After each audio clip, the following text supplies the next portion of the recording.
This is just a sample of the audiobook. To get the complete audiobook, access the link posted in the first comment.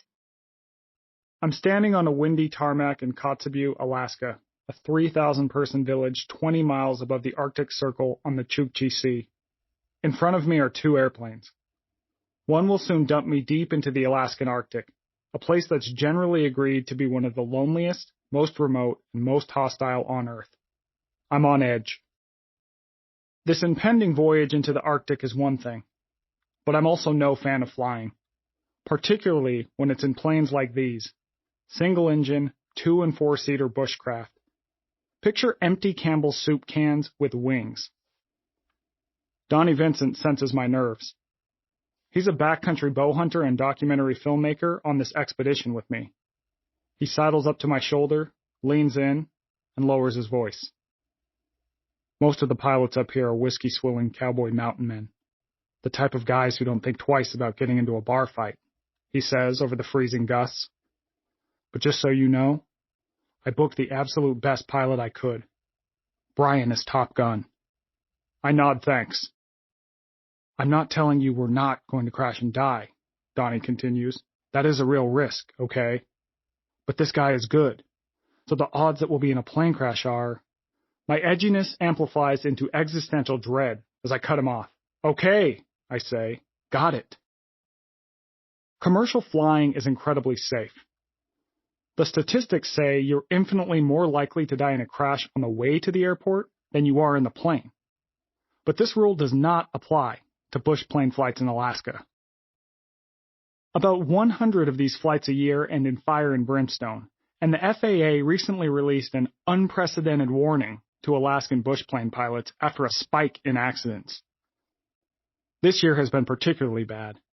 Fierce weather and thick fog and wildfire smoke have been messing with visibility. Donnie tells me that Brian has a colleague named Mike who recently crashed after misreading the weather. Mike was lucky enough to walk away, but the plane had to be rebuilt.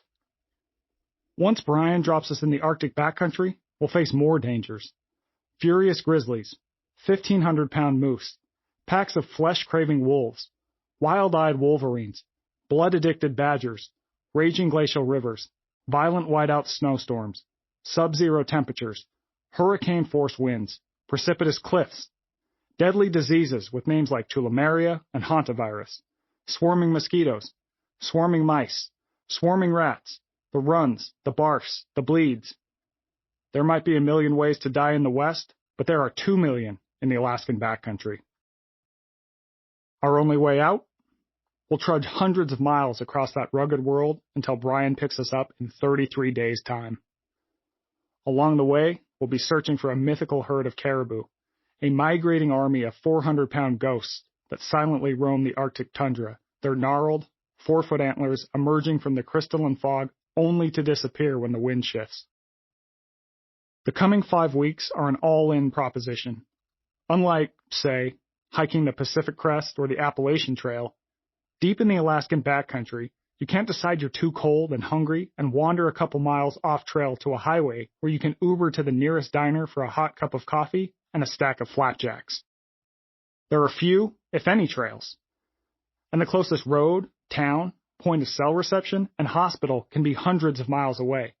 Hell, even death may not be a way out. My insurance policy, unfortunately, does not offer remotely located corpse recovery coverage.